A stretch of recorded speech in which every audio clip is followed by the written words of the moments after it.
घर घर संदेश. बस आता 2 मिनिटं आपण मुख्य पाहुणा असणं आपण पटापट ऐकली आणि आपण कार्यक्रम सर्व कृपया लकी ड्रॉ कार्ड नाही आते कारण तुम्ही ज्या कुपन भरेले त्याच नामा 5 लोकेस नाव लकी ड्रॉ कार्ड इसन पाहून असणं भाषण होईना की लकी ड्रॉ कार्ड होत आणि मग आपण जेवायला जाऊ. एक दिन अर्धा तास जर उशिरा भेटणं तर काही फरक पडाव नाही कारण सकाळी मला वाटतं नाश्ता भेट जायले काय होता मला माहित नाही पण नाश्ता भेटेल चहा अभि हो जायले. आज ना दिन थांबले वडापाव होता का भारी काम मुंबईना वडापाव आपले वडापाव शिवाय जमत नाही. धन्यवाद आदरणीय साहेबराव पाटील साहेब. नवी मुंबईचे पोलीस उपायुक्त साहेबराव पाटील साहेब यांना विनंती करतो. आता जेवानी वेळ होई जायले मी काही जास्त टाइम लेणार नाही तुम्हाला पण सर्वासले आठ येतं की सर्वासले आठ येतं की सण माले खूप आनंद जाया कारण सर्व खानदेशना लोक आठे एकत्र येलेत आणि आई सर्वांना जी मोठी कामगिरी आहे ती बाविस्कर साहेबांनी केलेली आहे. या कार्यक्रमाच्या निमित्ताने इथं उपस्थित असलेले श्री दिगावकर साहेब माझे सहकारी दिगावकर साहेब कैलास जाधव साहेब त्याचबरोबर बोरसे साहेब पवार साहेब संजय निकम साहेब आणि हा जो कार्यक्रम या ठिकाणी घडून आलेला आहे असे प्रकाश बाविस्कर साहेब मनीषाताई आणि त्यांची सर्व टीम या ठिकाणी अत्यंत उत्कृष्टपणे कार्यक्रम त्यांनी घडवून आणलेला आहे. मी जास्त वेळ घेणार नाही. यात प्रामुख्याने एवढंच मी सांगू इच्छितो की UPSCची जी परीक्षा असते ही फार कठीण परीक्षा असते. भारतात सर्वात जर कुठली कठीण परीक्षा असेल तर ती UPSCची परीक्षा असते आणि त्यासाठी खूप मेहनत करावी लागते कष्ट करावे लागतात. त्याच वेळेस ते त्या ठिकाणी निवड होत असते IAS IPS IRS ज्या प्रमुख पोस्टसाठी जी निवड होते त्यामध्ये मोठ्या प्रमाणावर ही कॉम्पिटिशन असते आणि हे सहजासहजी सिलेक्शन जे असतं ते इझी होत नसतं. यात प्रामुख्याने मला सांगावंसं वाटतं की ग्रामीण भागातले विद्यार्थी यांची जास्तीत जास्त स्पर्धे परीक्षेसाठी निवड व्हावी ही मी पहिल्यापासून प्रयत्न करत होतो. ज्यावेळेस मी रिझर्व्ह बँकेत अधिकारी होतो त्या ठिकाणी दिवसा रिझर्व्ह बँकेत अधिकारी म्हणून काम करत होतो आणि सायंकाळी त्यावेळेस नॅशनल स्कूल ऑफ बँकिंग जे बँकेच्या परीक्षा असतील लोकसेवा आयोगाच्या परीक्षा असतील त्यासाठी ती नॅशनल स्कूल ऑफ बँकिंग मुलांना शिकवत असे की कुठे कशा परीक्षा द्यायच्या आहेत कुठल्या प्रकारचे प्रश्न विचारले जातील इंटरव्ह्यूमध्ये कसले प्रश्न विचारले जातील त्यावेळेस ते मी शिकवत होतो मुलांना. आणि ते शिकवत असताना त्याच वेळेस मी मराठीमध्ये MPSC सुयश मंत्रतंत्र असं मुलांसाठी पुस्तक लिहिलं आणि त्या पुस्तकाचा उपयोग करून बरेचसे विद्यार्थी MPSCला बँकिंग सेक्टरमध्ये त्यावेळेस सिलेक्ट झालेले होते. त्यानंतर सेवानिवृत्तीनंतर सुद्धा मी हा उपक्रम चालू ठेवला. सेवेत असतानासुद्धा हा उपक्रम चालू ठेवला. खानदेशामध्ये जळगावमध्ये गावाला तालुक्याच्या ठिकाणी पारोडा असेल अंमनेर असेल त्या ठिकाणी मुलांच्या स्पर्धा परीक्षा मी घ्यायचो आणि जे हायस्कूलचे विद्यार्थी असतील कॉलेजचे विद्यार्थी असतील त्यांच्या परीक्षा घेऊन त्यांचं मेरिट काढायचो आणि जे विद्यार्थी टॉपरला येत असतील त्यांना फर्स्ट 1, 2, 3 असं बक्षिसं द्यायचो आणि त्यानंतर मग उत्तेजनार्थ बक्षिसं देत होतो जेणेकरून ग्रामीण भागातले विद्यार्थी पुढे येत जातील म्हणून. आणि सेवानिवृत्तीनंतर सुद्धा हा उपक्रम मी चालू ठेवला आणि त्यासाठी विद्यार्थ्यांसाठी मग शहरी असो किंवा ग्रामीण भागातले असो त्यांच्यासाठी मी स्वतः MPSCसाठी स्पर्धा परीक्षा म्हणून हे एक पुस्तक लिहिलं मी आणि या पुस्तकामध्ये जे बँकिंग सेक्टर असेल MPSC असेल UPSCची प्रिलिम असेल त्यासाठी हे पुस्तक मी ते लिहिलं आणि पब्लिश केलं. आणि यामध्ये जवळजवळ अशी पुस्तकं मी खेडोपाडी प्रत्येक ठिकाणी जे छोटंसं वाचनालय असतं त्या ठिकाणी 5 पुस्तकं 10 पुस्तकं अशी जवळजवळ मी ही 5000 पुस्तकांचं वाटप केलेलं आहे आतापर्यंत मी ग्रामीण भागामध्ये. उद्देश एकच आहे याच्यामध्ये की जेणेकरून मुलं पुढे येतील मुलांना नॉलेज होईल मुलांना माहिती मिळेल आणि या दृष्टिकोनातून आपले ग्रामीण भागातले मुलं हे स्पर्धे परीक्षेसाठी तयार होतील ते त्यांना याचं नॉलेज अवगत होईल आणि जास्तीत जास्त जो पर्सेंटेज आहे तो आपल्या खानदेशचा येईल हा माझा त्या पाठमागचा उद्देश होता. अपयश हे आपल्याला माहिती आहे की प्रत्येक क्षेत्रामध्ये आपण गेलो आणि लगेच यश मिळतं असं नाही. अपयश येतच असतं आणि अपयश ही यशाची पहिली पायरी असते. पण त्यासाठी सर्वात महत्त्वाचं असेल तर कठोर परिश्रम घ्यायला पाहिजे. कठोर परिश्रम ही यशाची गुरुकिल्ली आहे.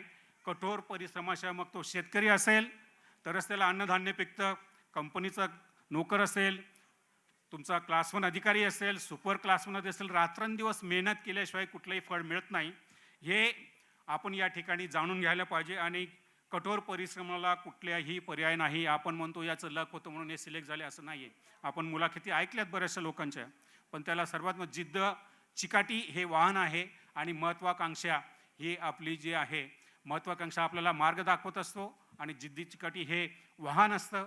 आणि ते वाहन त्याच्यात जर सातत्य असेल तर यश आपल्या बाजूने हमखास असतं. अशा प्रकारे आपण कुठलेही काम करताना एकतर स्वतःवर विश्वास ठेवायला पाहिजे. स्वतःची जी शक्ती आहे, स्वतःचं जे सामर्थ्य आहे त्याच्यावरती विश्वास ठेवायला पाहिजे. कधीही हार मानायचं नाही आहे. आणि यामध्ये प्रामुख्याने सतत जे मनात भीती असते त्याच्यावरती आपण विजय मिळवला पाहिजे, जिंकायला पाहिजे. आणि अशा गोष्टी, आणि त्यातनंच आपल्याला हे यश मिळत असेल आणि सर्वांना यश मिळेल यात कुठल्याही प्रकारची शंका नाही आहे. आणि त्यातनंच मग आनंदाचा मार्ग पुढे येत असतो. या ठिकाणी प्रकाश बाविस्कर आणि त्यांची धर्मपत्नी मनीषाताई हे आणि त्यांची टीम, आपले खानदेशी मंडळ, यांचा एकच उद्देश आहे की सर्वांना एका छताखाली आणायचं, एकत्र आणायचं. आता त्यांनी एकत्र आणलेलं आहे, परंतु ही आपली सर्वांची जबाबदारी आहे की ते एकटा मनुष्य काही करू शकत नाही असं त्यांनीच म्हटलेलं आहे. तर सर्वांनी स्वतःहून सहभाग या ठिकाणी घ्यायला पाहिजे. स्वतःचं डेडिकेशन पाहिजे, स्वतःची त्यामध्ये इन्व्हॉल्वमेंट पाहिजे. तसेच असे हे मोठे मोठे कार्यक्रम यशस्वी होत असतात. आणि एकत्र जर आलो, आपण एकत्र राहिलो आणि एकत्र जर काम केलं, आपली जी मागणी आहे खानदेश भवन बांधण्याची, ही काही कठीण नाही. आता चांगलं वातावरण तापेलच आहे. आता 2 महिन्यामध्ये इलेक्शन्स आहेत. आता जर आपण चांगलं मोठी सर्वांनी मिळून जरा ताणी जरा, आणि जे 5 पंजाचं थोरात साहेबांनी सांगितलं, 5 पंजाचं अशी मोठ केली तर प्लॉट पण आपल्याला मिळू शकतो आणि बांधकामही लगेच होऊ शकतं. परंतु आपण सर्वांनी एकत्रित्या बाविस्कर साहेबांच्या पाठीमागे राहायला पाहिजे. आम्ही सकाळी निवांतपणे तिथं बसलो होतो त्या ऑफिसमध्ये, परंतु सर्व जे नियंत्रण चालू होतं एवढं सिस्टमॅटिक चालू होतं की आम्ही जे सरकारी अधिकारी करत असतो त्यापेक्षा सुंदर नियोजन केलेलं होतं. आणि याचं संपूर्ण क्रेडिट जे आहे ते मनीषाताई आणि त्यांची जी टीम आहे आणि आपण सर्वांना जातं. निश्चितच आपण सर्वांनी एकत्र यायचं आहे आणि मागणी जी आहे ती पदरात पाडून घ्यायची आहे. नाटा साहेबांनी सांगितलं आहे, आम्ही त्या बाबतीत मदत करू. आणि ज्यावेळेस प्लॉट मिळेल आणि बांधकामचं ज्यावेळेस सुरुवात होईल त्यावेळेस जी काही मदत लागेल, बाविस्कर साहेबांनी सांगायचं आहे, ती मदत आम्ही निश्चितच पूर्ण करू. आणि असा हा जो कार्यक्रम आहे, हाही कार्यक्रम असाच पुढे चालू ठेवा. त्या कार्यक्रमाने मी सर्वांना शुभेच्छा देतो. जेवणाची वेळ झाली, जास्त काही मी बोलत नाही. धन्यवाद. Thank you very much. थँक्यू. खूप खूप धन्यवाद सर. याच्यानंतर खरं तर हा कार्यक्रम घडून येण्यासाठी अनेक लोकांचा सहभाग असतो. ते 3 फक्त नावं घेतो सत्कारासाठी. आपण ऑलरेडी सत्कार केलेला आहे. त्याच्यामध्ये प्रवीण पवार जे दिसत आहेत ना, आपले 40 गावचे आहेत, हे 40 गावमध्ये राहून अख्ख्या भारतातल्या IAS ऑफिसर लोकांचा ग्रुप तयार करून त्यांच्याशी नियमित संपर्कात असतात. त्यांच्यामुळे हा कार्यक्रम आपला सक्सेस झालेला आहे. त्यांच्यासाठी टाळ्या झाल्या पाहिजेत. त्याच्यानंतर आपले कल्याणचे विकास पाटील आहेत, यांनी सुद्धा उत्तर महाराष्ट्र यांची सुद्धा संपर्क आहेत. त्यांनी आपल्याला बरेचसे नंबर दिले आहेत. आणि जास्तीत जास्त नंबर अजून कोणी दिले असतील तर ते संजय निकम साहेबांनी दिलेले आहेत. तर आणि ह्या लोकांनी मेहनत घेऊन प्रत्यक्ष त्या अधिकाऱ्यांशी बोलले आणि या ठिकाणी येण्याची खास विनंती केली. आणि म्हणून आज आपल्या या छोट्याशा स्वरूपातल्या कार्यक्रमामध्ये एवढ्या मादियाळी IAS अधिकाऱ्यांनी येणं हे बाहेर फार मोठं एक वेगळं मेसेज गेलेलं आहे की यांच्याकडचे एवढ्या, मला सकाळी 2-3 लोकांनी व्हॉट्सअप केले आणि म्हटलं तुमच्याकडचे एवढे IAS ऑफिसर आहेत. आम्ही तर असंच हे समजत होतो खानदेशी असाच आहेत. म्हटलं देखा मग अजून ते अजून ते काढतो आम्ही तुमले. ठीक आहे. तर आता मी दोन आणि सगळ्यात महत्त्वाचं म्हणजे कैलास जाधव साहेबांनी मला फक्त 2 वाजेचा टायमिंग दिला होता. पण एकदम शार्प टाईमाला आले होते. तरी पण मी त्यांची माफी मागतो आणि 2-2 मिनिटामध्ये त्यांनी, कारण आलेल्या पाहुण्यांनी आपल्याला शुभेच्छा देणं महत्त्वाचं आहे, विचार व्यक्त करणं गरजेचं आहे. तर आधी मी ना निकम साहेबांना विनंती करतो की त्यांनी शुभेच्छा द्याव्या, मग नंतर साहेबांनी द्याव्या. आजच्या खानदेश मेळावा 2024 साठी उपस्थित असलेले आपले प्रताप दिगावकर साहेब, कैलास जाधव साहेब, उपस्थित सगळे मान्यवर आणि आजच्या ह्या कार्यक्रम घडून आणण्यामागे ज्यांचा खूप मोठा हातभार आहे असे आमचे मित्र विजय बाविस्कर साहेब, प्रकाश बाविस्कर साहेब, सगळ्यांना ह्या मेळाव्याच्या निमित्ताने शुभेच्छा. मी फक्त 2च वाक्य बोलतो कारण खूप वेळ झालेली आहे. खरोखर म्हणजे खानदेशचा खूप अभिमान आहे मला, कारण आपल्याला सगळ्यांना माहिती आहे की ज्यांचं जगात नाव आहे असे 3 व्यक्तिमत्व मी घेतो आणि ती खानदेशशी संबंधित आहेत. लता मंगेशकर यांचा सुद्धा खानदेशशी जवळचा संबंध आहे. माजी राष्ट्रपती प्रतिभा पाटील ह्या सुद्धा खानदेशशी संबंधित आहेत. त्यानंतर स्मिता पाटील ह्या जागतिक स्तरावरच्या अभिनेत्री होत्या, त्या सुद्धा खानदेशशी संबंधित आहे. साने गुरुजी सुद्धा खानदेशशी संबंधित आहे. तर अशा खूप गुणवान व्यक्तिमत्वांशी संबंधित असलेला आपला खानदेश आहे.